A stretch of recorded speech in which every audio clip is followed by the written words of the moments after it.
Hello and welcome to another episode of the Top Podcast. This week we will be discussing Alien 3, so if you are a young, please mute the video and seek parental approval before continuing. If you are above 18, as always with the Alien films, we will be discussing some very heavy and graphic subject matter, so viewer discretion is advised.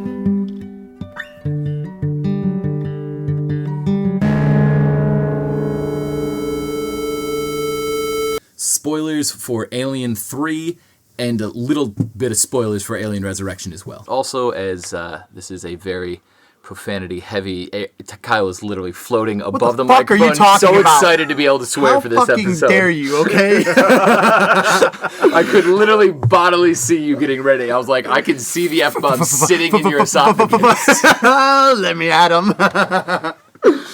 Oh my gosh. So yeah, as always, I'm Mike. I'm joined with Hot Kyle. Oh, hi. I was like, Kyle. Yes, hello, Kyle here. Hot to some. And first mate Dan. How's it going? And Dan's got a question for us to get us get the ball rolling. What do you got, man?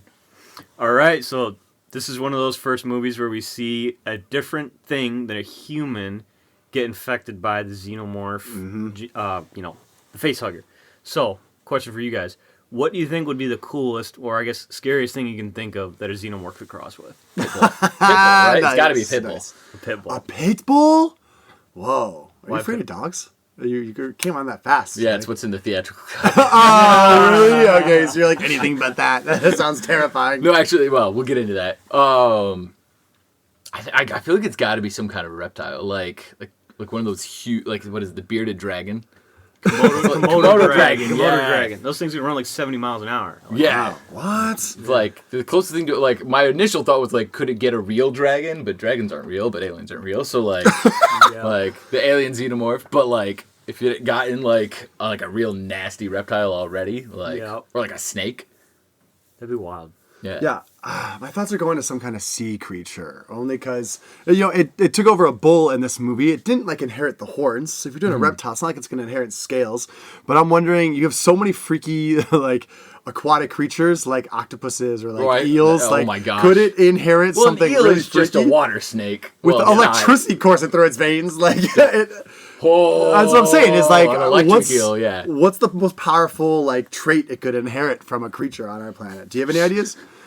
I mean, honestly, he kind of said it, but just the idea of a snake in general, being able to coil and weave, and it already fits through pipes and crevices and all whatnot in these movies. Imagine if it could condense itself as a straight tooth. Or maybe we're going in the wrong direction. What if it got like a mouse? Like it was Okay. smaller? Yeah, like if it's just little like baby it's just alien? like yay big, it can literally squeeze through any crack. Ooh. Like you can't stop it. Yeah, no doors. That is pretty creepy. You can creep into your bed at night. You right got to under the imagine covers it's going to and be you wouldn't about know. just as strong. It can still just puncture holes in your body. And probably move just as fast. So you can't even hit it when you're trying to get to it. For some reason, an orangutan comes to mind. Oh my God. Right, there's just something really eerily scary about that. It's like swinging from its arms. Yeah, right. I don't know if it's any more menacing than a human one, but I think the way it moved would be a lot scarier. So maybe I just like extremes because my other thought is like blue whale. We need a hell of a facehugger for that. Like it's not fast, but if it gets you, oh boy. So I'd like to add for our audience, this is the first time we're recording this podcast in person. So it's wild to actually be looking at you guys while saying this and seeing all the motions of you guys interpreting the different animals as xenomorphs. Yeah. You guys are missing a show of flailing arms. No video yet, but I thought my impersonation of a xenomorph orangutan was Orangutan, on point. All right, guys. So Alien 3. We just watched the assembly cut. Yeah, what a horrible What a name. horrible name. Though they were talking about meeting in the assembly at the end. I was I wondering. did wonder if that, I guess. But this is versus the theatrical cut, which is how much shorter? 37 minutes shorter. 37 minutes. That's almost an entirely different movie. Yeah. You guys both watched the theatrical cut before we did this one. I did. So bad. Really? Yes. Okay. So obviously the differences were very apparent. Oh my gosh, yeah, night and day. And so what do you think of this version overall? As a broadly speaking, what'd you think? It's a lot more coherent, in my opinion. I mean, it's just, Mike hit the nail on the head during the watch. There's a lot of deaths in this movie, and it just goes way quicker in the theatrical release where you don't really care almost what's happening to the prisoners. This one, it's a little more human. There's a little more focus and a little more time spent on these people. Yeah, in the theatrical cut, it almost felt like they would just be like, we don't know how to move the plot along. All right, there we go. Something happened. Now we can just start a new event. Wow. Whereas like in this one, it was like, oh yeah, we kind of see and understand what they're doing and why it failed and how the alien plays into that. And so it just cohesive is exactly the word. Yeah, so I haven't seen the theatrical cut, but 90 minutes seems way too short to get through this whole movie. Short. I mean, like... And yet it feels forever long. The original one? No way. Okay, interesting. Because we did spend a lot of time building up this like setting, which I thought the setting was one of the high points of this movie. I actually really did like the idea of all these prisoners who form something of like a brotherhood. There's a very interesting like atmosphere where they have this respect for each other. They're all kind of looking for their own version of redemption. I liked this, like seeing all these people who have done horrible things, but clearly like on the path to righteousness in their own way. They're all trying to do better. And it was a really interesting setting for that, being in this factory that was supposed to have 5,000 workers in it, and now it's down to 25 people that chose to stay behind and be together. I thought that was very unique. I don't know, I've never seen a movie with that kind of like dynamic in the crew, and I'm glad we got to see that, them kind of develop that in this version of the movie. Yeah, it's fascinating too, like... They chose to stay, which is wild, because it's like, were they going to get moved to another maximum security prison? And so they were like, this is way better? Or were they going to be free? And they're like, nah, we'll just, like, it doesn't really get addressed, but, like, makes me wonder, like... It's the alien universe. Does anyone ever get free? Well, no one's free, but... That's actually a great point. It's like, what's the difference between the living conditions at the beginning of Alien Romulus and living conditions at the beginning of Alien 3? It's like the exact same thing, if not better in Alien 3. Well, and that's something I kind of wanted to like ask you guys, because as we've been analyzing the first two movies, we've really seen that people in this universe are completely owned by the corporations. Nobody is really free. But these guys, even though they're in the middle of nowhere and they don't have a lot to go around, they kind of have their own like... a semblance of freedom through this life of just being away from the rest of the world. The guy even says it, like, everyone out there, they don't exist to us anymore because we just have here. And I'm wondering if that is better, to at least be out from under the corporate thumb and instead be living by whatever rules, you know, you and the 24 other guys kind of set for yourselves. Do you think that's a better way to live than working your ass off for the rest of your life, you know, for paychecks that are never actually going to get you anywhere? I mean, given the choice... I'll take, I suppose, that's probably a little bit better. Neither are ideal. Clearly, You do get to take your destiny into your own hands to a certain degree. Exactly. As much as you can in a giant building where nothing works with a bunch of dudes.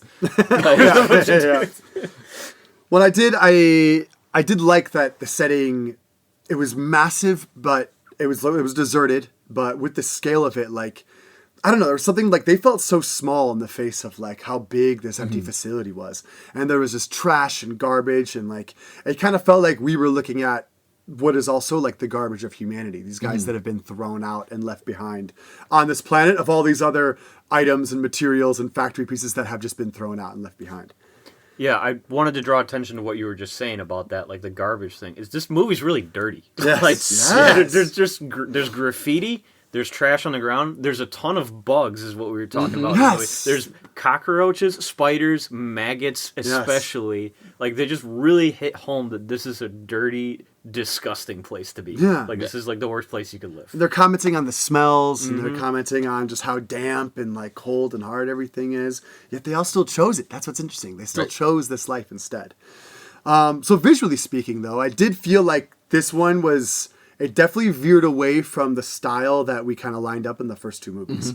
That H.R. Geiger, like, sci-fi style, I think in a lot of ways was thrown out the window with this one. Now, that's not to say that this movie didn't have its own signature style, that I did like the style of this. Like you said, lots of dirty surfaces, lots of big rooms that these guys are kind of just like, they're very small in these large spaces. And like, it also did feel like very sci-fi, but it just wasn't the same as the other Alien movies. It really felt like an offshoot from the style that we had established earlier. Do you guys feel that? I mean, I 100% agree. Yeah. Which, and I don't know. I have a hard time deciding whether or not I like it, because I think overall, of the first three, it's by far my number three, you know, without question. And so on one hand, it's hard to separate, do I not like the style, or do I like the movie less and have associated the style with the movie. Because, like, there were multiple points where we were all like, oh, dude, that's such a great shot. Yeah. You know, like, I don't think Alien 3 falls that much short of the first two movies in just, like, those incredible freeze-frame shots where you're just like, whoa. Yeah. You know, like, the outside wide shot or the black screen with the door opening. In the little corner? Yeah. And, like, it's got really, really cool cinematography. It's just different. But also it's like, it's Alien 3. Yeah. So, like... Yeah. Well, and there were a lot of uses of coloring and shadows, but the only color they really used was orange. Like, Yeah. It was gray for when there wasn't necessarily color, and then anytime there was a lot of light or a lot of color, orange was the color of choice. I think the assembly was blue. Okay. The assembly in Okay. the mess hall had some, like, blue... Well, Yeah, it was usually grayish white, like Yeah. very like deadish kind of colors. And then, and like, with the lava in the end, or even just the scene with the fan, like we had a lot of orange light shining on it as well. But no colors outside of that. They really stuck to that consistent theme. Yeah. This movie really stuck out to me because, like, I look at Alien 1 and Alien 2, and in my mind, I'm like, okay, these are the same franchise. Like, there's a similar feel. It's almost like being able to hold something, and you're like, okay, these feel the same. Yeah. Alien 3, I feel like I'm holding John Carpenter's Ghost of Mars or Total Recall or something like that. I don't know if you guys got that vibe. Yes. Maybe it's just the orange. It's the orange, yeah. But, like, something about this movie always felt off to me because I'm like, it just doesn't seem to fit, but I get it's an alien movie, just not in space. Yeah. Well, and so I guess we're watching these movies again. Does that style matter to you coming off of 1 and 2? Does that impact you at all to have a style that is consistent with the rest of the universe that has been built up in previous movies? Like, I mean, and I guess maybe you've already answered that, but does that like impact your liking the movie at all? I think it depends on... Because the style What to we me mean. was a character in itself. Was that throughout the whole first two movies, you would introduce gadgets, you'd introduce just like pieces of technology and just settings, and there was such a shape to it, such a unique aesthetic. You can look at a still from Alien 1, and instantly you're like, oh, that's the Nostromo, that's the ship. You know it, unlike anything else. But a lot of this stuff was just classic industrial kind of factory-esque. Yeah, you lose the personality a little bit. Yes, absolutely. Identity. And the storytelling wasn't as sharp. Like with 85, like that was something that really jumped out to me this time. Is the front end of the movie, nobody calls him 85. And then, like, I get it, the warden dies, and so now the prisoners start calling him 85, and it's like, well, maybe the warden had kind of put a quash on that. But, like, it felt like something that James Cameron would have had set up right at the beginning. Yes. Like, one or two people say it, and and so you lose that style where, like you said, everything you need for the end of the movie is presented to you at the front of the movie. And so, like, there's, like, a rhythmic beat that's kind of lost. But it's replaced with this kind of, this mystery. That was, like, something we were talking about is watching it for the first time. I don't remember going, oh, Ripley's infected. But it's, like, impossible to watch it now and not be like, how doesn't everybody know she's infected? Yeah. And so, like, there's kind of, like, I don't know, it's tricky. It's replaced with like, a mystery instead of, I don't know, it's just a different thing. Because I was saying that this time. I had forgotten that she had an alien in her. And in the beginning, they have some quick flashes, and you get to see the, like, X-ray scan of a facehugger on a body, but all of a sudden, they started cluing it in when she was like, she was starting to feel tired. And that's when I remembered it. And I realized, was I watching this for the first time, I would not have known that she was infected till later on. Because they kept bringing it up. And like, I thought it was a good surprise. Especially since in previous movies, I don't know if this was an inconsistency in the storytelling or if this was a mistake, but she was infected. She had an alien in her for a long time. Yeah. Yes. Well, we have differences, right? Because it's a queen. It's a queen. So, like, you can immediately start to go, okay, well, maybe a queen takes less time. And then also, like, the drone was, like, lightning quick. Yeah. So, like, it's really stark.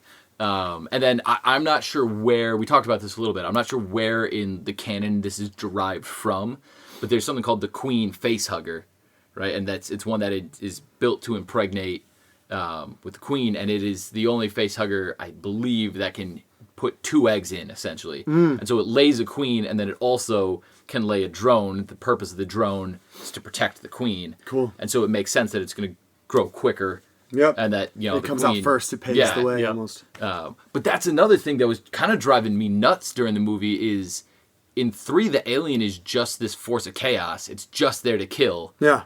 Whereas every other alien, if you include the deleted scene from Alien, Yep. is setting up. It's getting ready for when more eggs come. And this one isn't cocooning and preparing for... So it's like doing a bad job preparing for the queen, almost. Yeah, it really is. I felt like they really, veered away from what the kind of purpose of the alien is typically in the other movies and what its primary motivation is. And I think there's a reason for that I want to get to later. I want to ask you guys how you felt about dropping off so in the second movie we have a core unit of survivors that we definitely have become attached to, and in this movie we opened with these guys dying. Yeah. How did that feel to you guys? Oh, it's a slap in the face to aliens. Okay. I feel like that's not even like a controversial opinion. That's how most people feel, is that it just takes everything you just did in Aliens and just flushed it down the toilet. Yeah. I think I have the same sentiment as Michael Biehn does, who played Dwayne Hicks. He Whoa. has said that, he didn't really mind the idea of Hicks dying in Alien 3. Just the way that they did it really rubbed him the wrong way. Wow. To the point that he said to them, "No, you can't use my dummy corpse in the movie because you did me so bad on this. I'm not allowing it." What? So that's why he was so disfigured and mutilated by the Whoa. support column. Yeah. Is because he didn't want his likeness there. No way. So I totally understand that, and I totally resonate with that. I'm like, okay, we just spent 2.5 hours in the last movie. Right. How long was that last one? It's a long movie when you watch the extended edition. They made it through that whole thing. He got to the end, almost died, and just killed by a column. Yeah. Same thing with Newt. We became really attached to her. The whole point of Aliens is motherhood and protecting. Right. And just gone. No chance to protect her either. All that happened while she was out.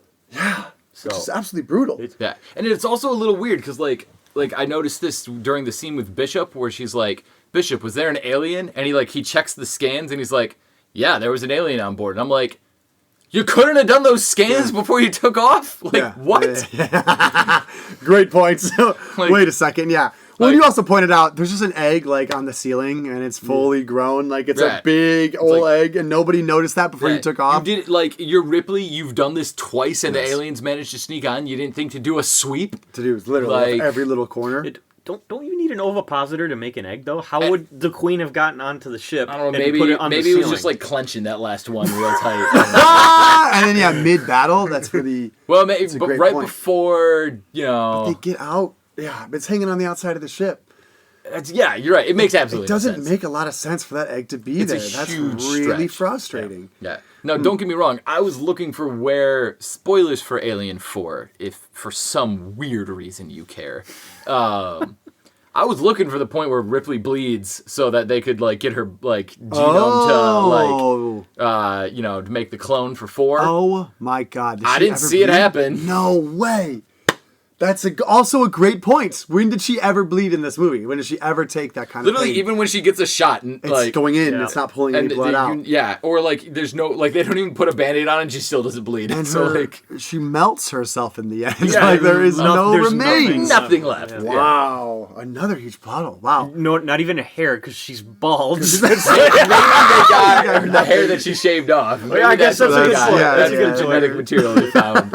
They were like, this hair's Ripley's, as opposed to all the other nasty prisoner hair in the brains. Okay, so here's something that I want to bring to the forefront. I want you guys to think about with this movie, because instantly it does distance itself from Aliens by killing off its, all the main characters. Right. But you have the priest character who gives this eulogy about how death is a return to God. Mm-hmm. Death is going to heaven. Death is no longer having to deal with any more pain or suffering. They really paint death as a good thing. And so you kill Corporal Hicks, you kill Newts, but at the same time they paint the picture that that's the best thing that could have happened to them because they don't have to live anymore. And what's beyond that is that all of these characters, she asks them, what have you been waiting for, right? What have you been waiting for? And what does it say? I made note of this. They said, We are waiting for God to return and raise our spirits to redemption. When Ripley shows up, all of these men who are ex-sinners have been sitting around doing nothing. And when Ripley shows up, they are all forced to rise to the challenge and do something with themselves, something that gets all of them hurt, if not killed. And because of this process, they all die. And in that death, they find redemption and they get to go to heaven. Even the priest says at the end, he said, he yells, this is as good a time as any to like walk into heaven. Like everybody dies. It's just a matter of when. And so I was really struck by all these characters have this profound faith in religion. And in a way that I think none of them expected, this was their redemption. This was their way to actually to lay rest all of their sins of the past and enter a new life. So anytime a character dies, they kind of made it really clear that it's not a bad thing, that death is kind of what all of these people needed. And so going back to the chaotic xenomorph, it's for the story purposes of the plot, I don't think it was trying to follow any of the rules of the previous movies. I think it was trying to follow these rules of basically being an instrument of God's destruction in a way. And I was kind of starting to take notes on a lot of characters. They would have a redeeming moment, and that would be when they died. The doctor admitted his crimes to Ripley. He came clean and talked about it. That was the moment he died. The guy who tried to rape Ripley, he sacrifices himself solo to put it in to lock it in the chamber. Yep. He knowingly gives his life to save everybody else, and that's when he dies. Even when the superintendent dies, supervisor 85, he's like. He was a really good man, guys. He was a really good man. He was really saying out there that this guy, he, even though he didn't deserve to die, quote unquote, this dying was a good thing for all of these characters. And the one guy who didn't die at the end, and I'm trying to figure out the guy who made a pact with God to live forever. No. Yes, exactly. So you're the man who made a deal with God to live forever. I was like, he survived at the end. Yeah. That was the one guy, and I was trying to figure that out because he did. I don't know. He did act in a way that was redeemable. Maybe he had a greater purpose. This is one of those things we'll never know.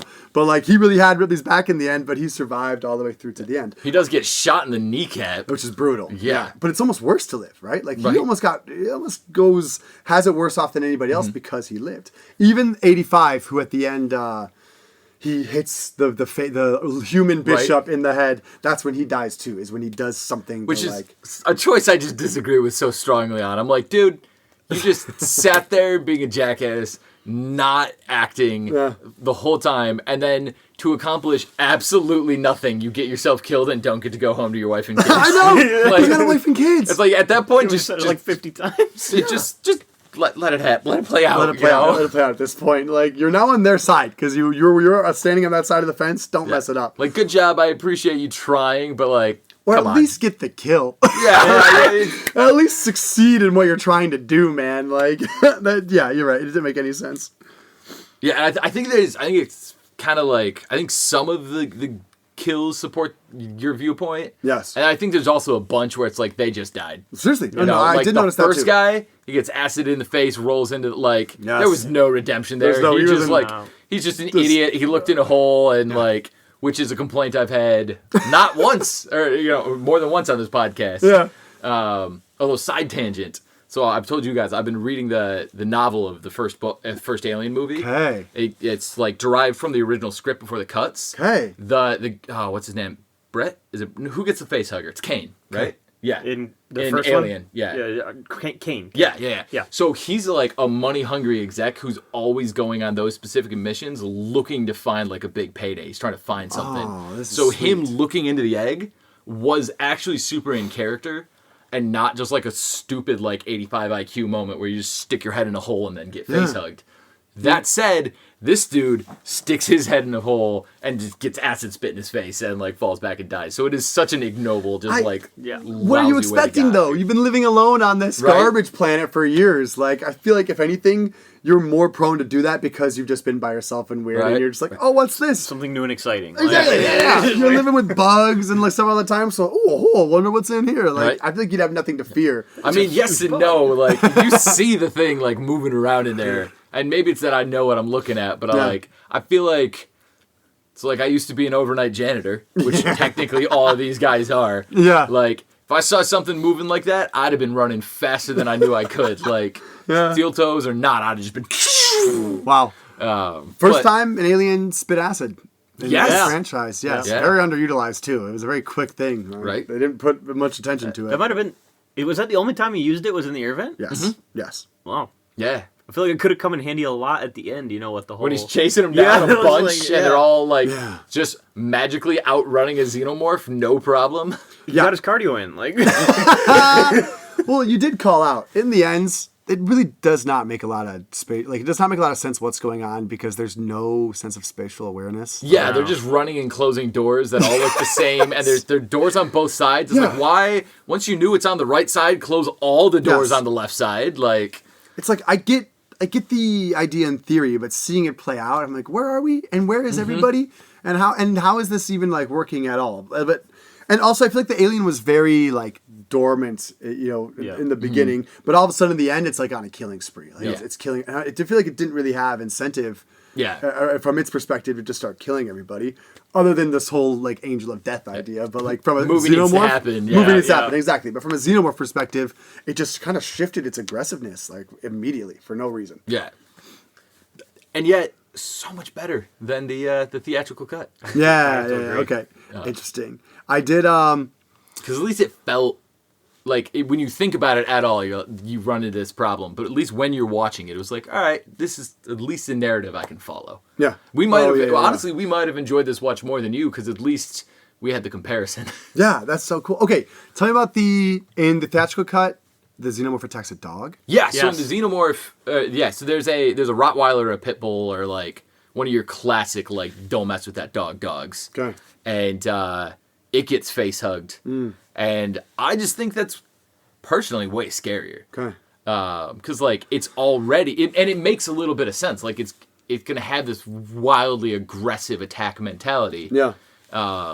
Like one of the reasons that that Alien 3 was so poorly received, shall we say, is because studio involvement was atrocious. And like I heard David Fincher essentially just like put his hands up in editing. It was like, that's it, somebody else can finish this. Like I give up. Yep. Like they were just all up in his business the whole time. And Wow. like we even joked during the movie, like the studio is almost worse than the company. Like they're terrible. But one of the things they insisted on was they were like, we think a dog would be scarier than the bull ox thing. And that one I agree with wholeheartedly. Yeah. And the chest bursting scene, I think that was better. Okay. Like it was good. It was solid in the assembly cut. In the theatrical cut, you're watching the dog like you got those like dog whimpers, and you're like, Oh, because it's alive. yeah. it's alive when it's coming. And Oh. this dog's like all this pain, and it was like it was really it hit a little harder. Wow. Yeah. Interesting. But- Well, because I really liked that scene where the guy is giving his like eulogy for Hicks and Newt, and then but at the same time, like you're seeing the alien. Yeah, whenever Yeah. when Yeah. out one of life death, ends, there comes another a new yeah. life. Yes. And I found that in this movie there was a lot of layering of like audio over different scenes, or even multiple like visuals at the same time. You had like Ripley's face like superimposed over like the bodies like Yep. falling into the fire. And I think they did that a lot. They really liked the layering effect. And I wonder if that's also just a sign of the times. Right, it might have been Whoa, look at 92, how crazy yeah. this effect is. Like, Yeah. but we I found they did we that a just lot. got the ability to do this digitally, and so we're gonna do it like crazy. Yes, exactly. You couldn't do that when you were doing this on film. Just turn down the transparency slider. Exactly. I did make a couple other notes of other ways that my whole death theory, if you want to call it, applies. Even Bishop, when he's like half there, he begs Ripley to kill him. Yeah, He's I'll never be bro, top of the line I'll again." never be top of the line Yeah. again. You have to kill me. Like even he, as a robot, knows that death is better. Did you notice one of the guys when he's sitting at dinner, he does the Father, Son, Holy Spirit, and when he does it, so he touches his head, touches his chest, and when he like goes shoulder to shoulder, his fingers like go across his neck. He's like leaned over. I wish you guys could see, but he's like leaned over and he goes boom, boom, boom, and he like his finger goes over his neck, like so that the throat cut is like very like religiously symbolic Yeah. there. And then the last guy who lives at the end, as they're like dragging him away, he stops and he turns and he looks back and he smiles because everybody's dead. Like they all got their redemption. Like he has this last moment where he smiles and they're like, "Come on!" and they take him away. And he's the one guy that like has it bad because he's still alive, but he knows what happened there. And it's interesting because I agree that the core theme of the movie is death. Yeah. But like from my take on it, it was actually a little more nihilistic, where it's like you're in this hellscape created by the company, and the only escape is through death, which is similar. Yeah. Just a little more, sad. Well, it's like either way, life sucks. Yeah. Death is better. Like that is really the message here. Which, lots of people are lining up for. Yeah. It's like, Oh, yeah, no yeah. wonder this movie didn't do the best. I thought it was really interesting that Ripley hooked up with the doctor early on. Yeah, I don't like it. Okay, listen, she's been through a lot. I get it. And Mom hasn't gotten laid in 2 movies, despite getting close with Hicks. Well, and that's kind of why I didn't like it. It's like they did such a good job like growing that relationship slowly. And then it's just like everything else, it feels like she's like, fuck it. Yes, Definitely. definitely. Which I guess maybe was intentional. Yeah. And I'm a little... It felt more natural in the assembly cut. Okay. In the theatrical cut, it felt really fast. That sucks. Yeah, And that's it not like great. it felt like you were just like like we just lost strong Ripley a little bit. You yeah. know? Yeah, that comment that she makes in the theatrical cut when she says, "Are you attracted to me?" It comes completely out of left field, in my opinion. And also, I want to say the assembly cut is longer in that scene than it is in the theatrical. Yep. Okay. So it just comes off more awkward, in my opinion. it's Weird? That's really it just doesn't weird. fit. Yeah, so I definitely came in a little biased towards not liking that scene. Sure. Well, I did just like that. I was like, she's been through so much that I think on some level she's like, whatever. Like you said, fuck it. Like, Right. what does she got to lose at this point? And she's in the middle of nowhere, finally, like at that moment, not stressed for her life for the first time, Which like, is in a super long time. ironic. Yes, absolutely. So I did think that was funny. I thought it was interesting that we kind of had a shift of the first half of this movie really focused on different characters in the second half. In the first half, you had a lot of superintendent. Yep. You had a lot of that doctor. Those guys get killed off. And now all of a sudden we're paying a lot of attention to the priest character. Yeah. We're paying a lot of attention to 85. Which is he doesn't even get his nickname till after we kind of Right. switch to these new characters anyway. And so I thought there was this clear it was interesting that we had basically what we thought were our main characters. They died, and then for the the conclusion, you have completely different main characters that step up and get their own arcs to be seen through to the end. I will say this movie definitely falls shorter than the first two in memorable characterness. Like you got 4 memorable characters, and one of them's Ripley. Yeah. So we can just call that 3. Sure. And it's like you got your doctor, you got your priest, you got the superintendent. I guess you got 85. So you got 4 memorable I characters. liked the guy that lived at the end too. The way he came around and was he really had Ripley's back at the very end. The point is, we don't even really have descriptive terms for all these people, He and was we the only bald have one of their names. bald one in the They're all bald. There's a lice problem.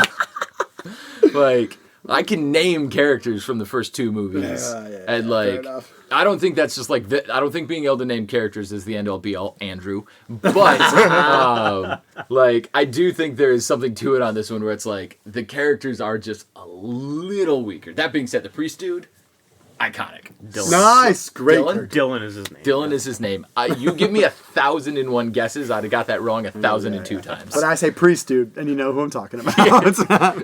You mean Riddick's cousin? Nice. Yeah, I do. Yeah, I see what you're saying. I agree with you there. I really liked having characters that had clearly done so bad, but had come so far in their path to redemption. I did think that was interesting, even if we had less standout characters. Yeah. The concept as a whole, I thought was a great setting. Yeah, even the cannon fodder doesn't quite stand out as much. Like, when you watch some of the Marines get picked off in Aliens, you're like, ooh, I like that one. Like, that's the it doesn't matter when it's Arcturian baby guy. Like, even the cannon fodder had lines where it's like, if you're not one of those 4 characters or Ripley or I guess Survivor Boy, I'm just like, you're all just bald guys that look exactly the same. When you said the guy who sacrificed himself to lure it into the toxic waste, which is not even in the theatrical cut. And Whoa. Yeah, that whole thing about them trapping it and then it getting let out, just cut entirely. didn't even happen? It was such a nice, slow, then you get the human element. But, I had no idea that was the same guy who tried to rape him. Whoa. Rape Okay. Didn't catch on to Like, that either. they all look so... And Yeah. to be fair, blind guy, literally struggle with facial recognition. Yeah. So like maybe I'm not the one to make this complaint. Yeah. But they all feel so samey that it's like nobody stood out. I do want to give an honorable mention to the guy with the cross tattooed on his head, though. That was like, huh, must be the wind. I don't know what's that over there. Oh, it must be the wind. Like, if, as we were saying, Yeah. if you got to say it must be the wind, you're already dead in these You're movies. gonna die soon. Yeah. Got your breath, buddy. If the candles turn themselves off, run. Also, I love the guy with the little, like, the teardrop tattoo. I'm like, oh, I'm sorry, were you a blood or a crypt in 2,300? It's like, what?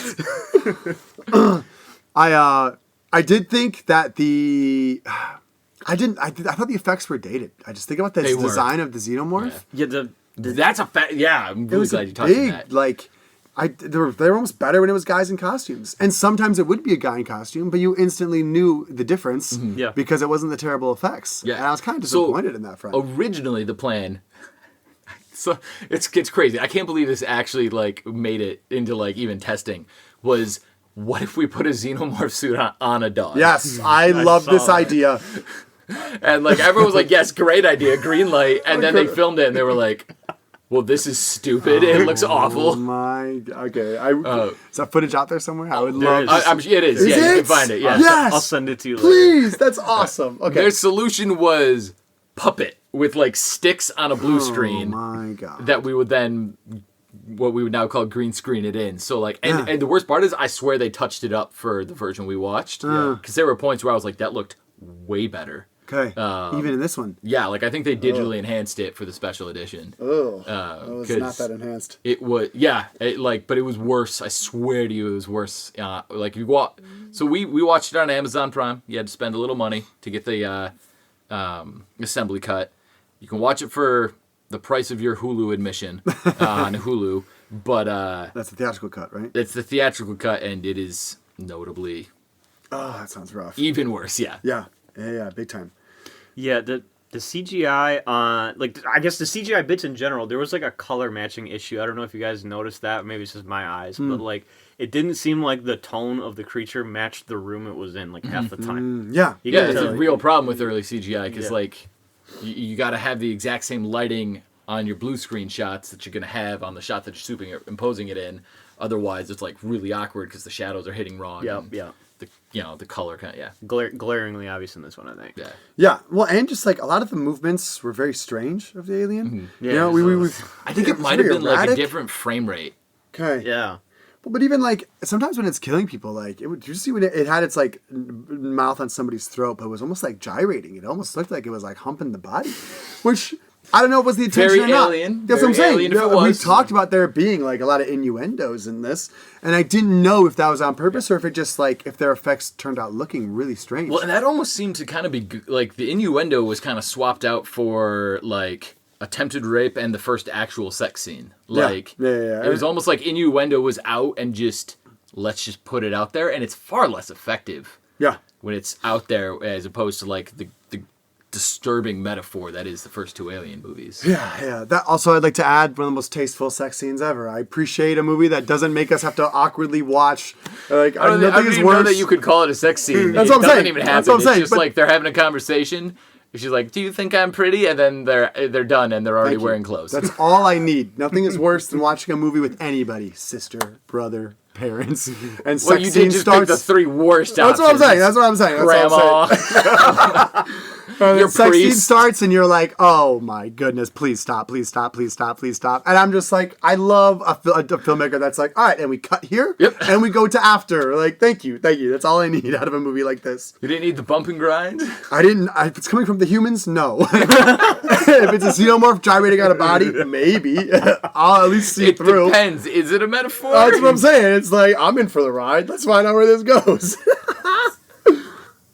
All right, so the last thing I wanted to talk about is David Fincher. You know, he went through hell in a handbasket to get this movie made. Wow. I've heard rumors that he was fired 3 times and brought back. No way. Yeah, This is during production? Yeah, Like, well, oh yeah, my during God. production. Okay. He's gone on record saying that he disowns this film. He absolutely hates it. He says Whoa. nobody else hates this movie more than me, is what he Whoa. says. So, like, I gotta say, like, there are some great shots in there, and it feels like he really tried to make this look like a good movie. Like, what do you think he accomplished here with what he was given. Because clearly, as we were mentioning before, there was a lot of studio interference. I mean, we had the big scene with the xenomorph in her face. Yeah, that almost didn't even make it in the movie. Yeah, Dan was telling us he filmed that in secret because the studio didn't want it, and it's one of the better scenes. Yeah. Yeah. It's in the final cut. It was in all the trailers. It's on the promotional material. Almost didn't happen. That's wild. It's one of the most iconic shots in the whole franchise. It really is. Screaming with the alien. And the biggest clue to the fact that she's got a xenomorph in her. Yeah. Yep. Because people, I'm sure, were like, well, what the heck? Why didn't it get her? And then when you find out, you're like, oh. But, yeah, crazy that he had to jump through so many hoops to make this movie happen. And it sounds like even in the editing process, it was a nightmare. So this was his first theatrical film? Correct. Okay. That is interesting because, it seems like a lot of the problems that even in this version were in like the way things were structured and like, the sound design was terrible. There was a lot of just like flaws in the movie making itself. And it didn't seem like it was to be blamed on the team that was there. But in the editing process, there were a lot of weird cuts, a lot of weird sound things. Like it did feel very amateurish. Coming from an amateur filmmaker who has made movies and has had lots of mistakes in mind. Like I was hearing audio like problems that are happening in this film. And I was like, oh yeah, I've dealt with that same problem. When you've got a fan or something in the background of somebody's voice. Oh my And gosh, only when they talk, it'll be silent. And then they'll talk and the fan will come up with their voice. No. And then it stops talking and the fan's gone. And I'm like, that isn't right.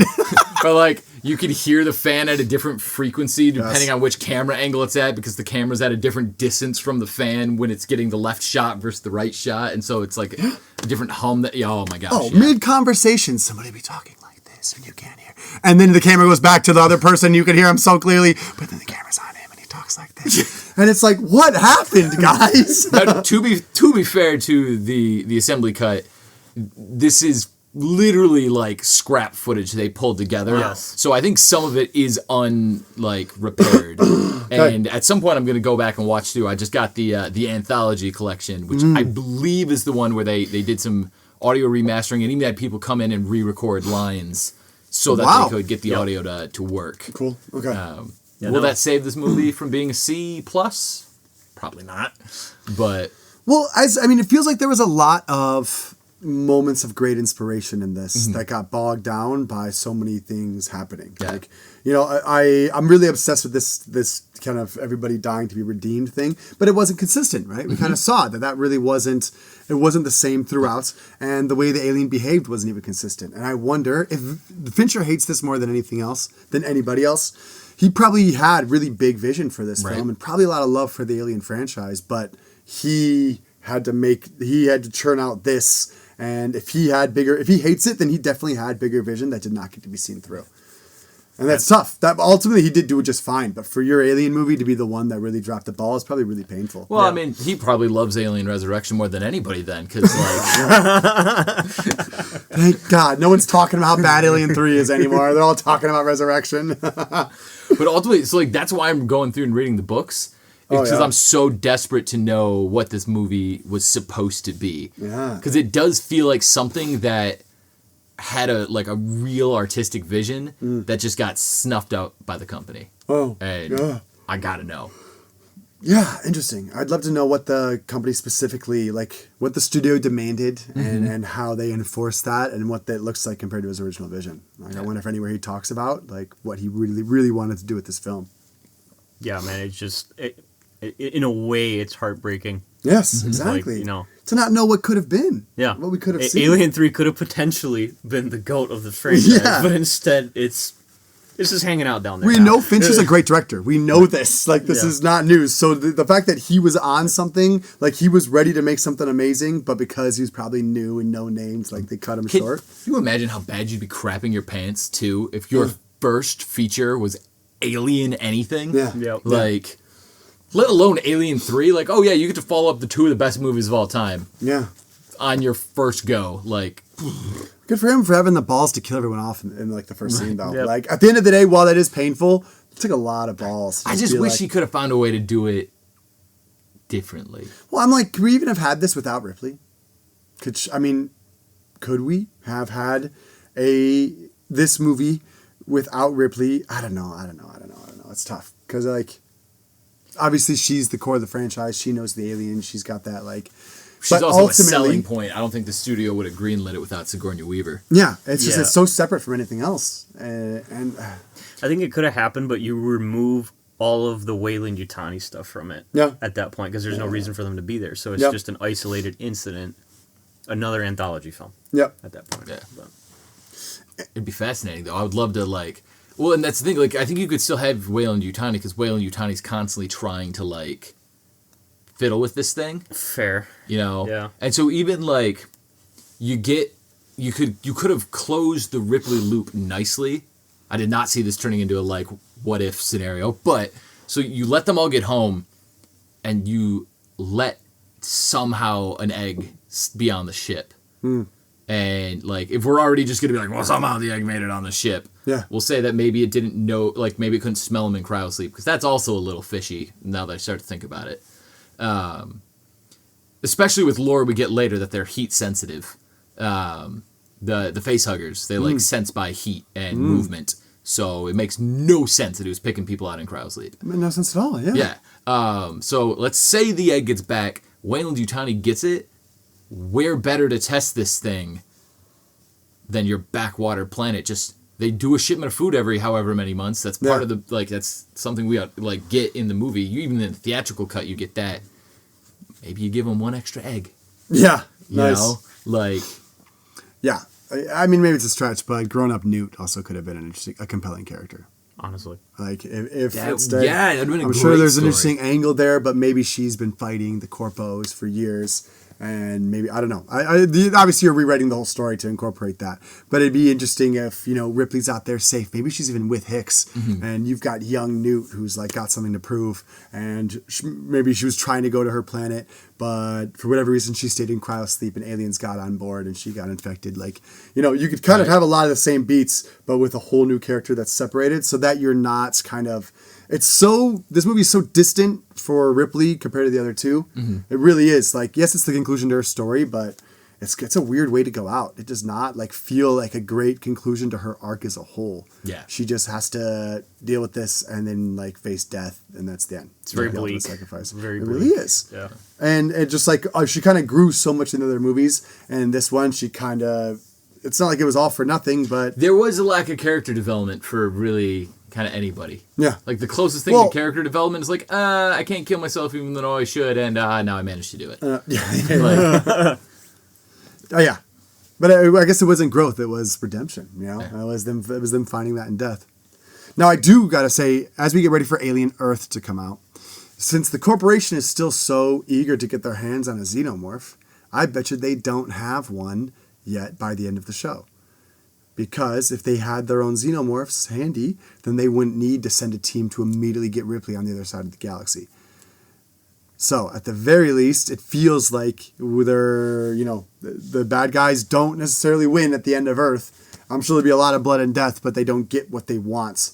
I'm sure it's all going to go haywire. Because otherwise, they wouldn't be so hungry for a xenomorph. They'd That be is like, really "Oh, fascinating. whatever." Yeah. Really good point. I didn't think about that. I've intentionally stayed pretty blind about what's going to happen in Alien Earth, and so I don't even know when the setting technically starts. I don't want to know. Okay. I just want to go in and experience. You really don't it. know when the show takes place? Nope. Okay. Nope. I know nothing. I saw one teaser trailer and I was like, I'll be there. I've talked about this in the podcast. You don't remember? I've clearly tuned it out. I'm sure you have, but like I didn't like lock it. I didn't write it down, and so okay. yeah. It'd go in fully blind. Yeah. So to wrap things up though, I don't think. Let's do our ranking of the. Let's at end of every pod. We'll do our ranking so far. Yes, and out of 10, what do you rank this movie? Oh, geez, that's actually way harder than the first two. Can we do theatrical and assembly? Of course. Oh, If you've that's seen them actually both, yes. fascinating. Okay, yeah, because like they're two different movies to me. entirely. Theatrical cut is at best a 5. Yeah. Wow. Yeah, it was Okay. bad. Okay. I'd say it's like a 7 if we're doing straight numbers. Yep, we are.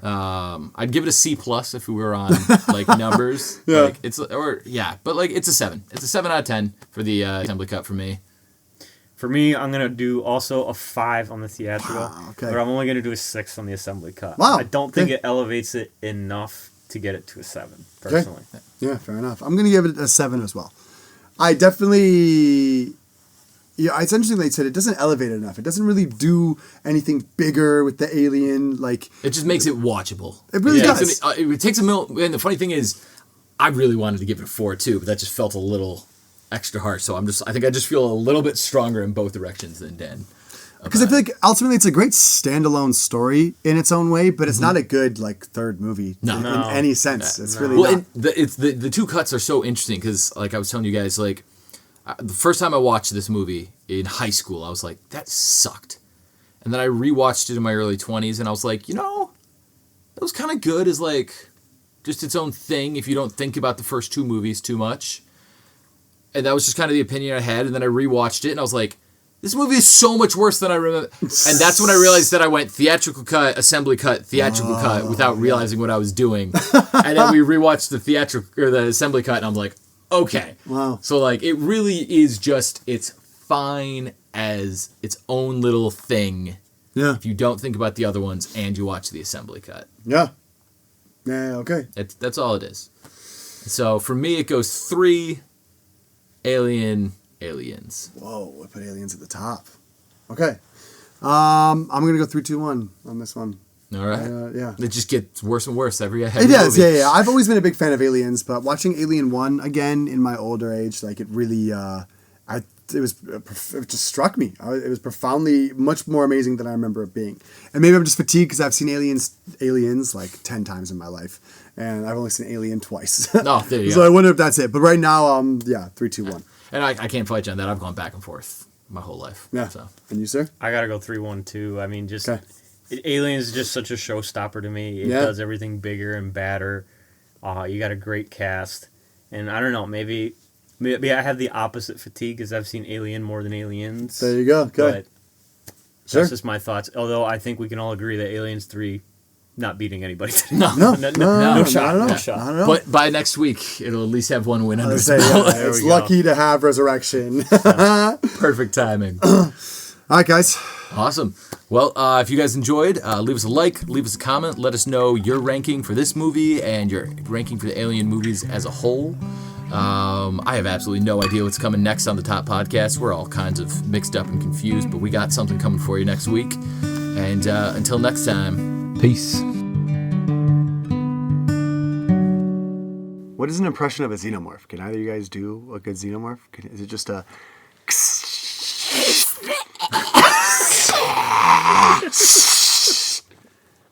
I would like to make it clear that was exclusively Dan and Kyle.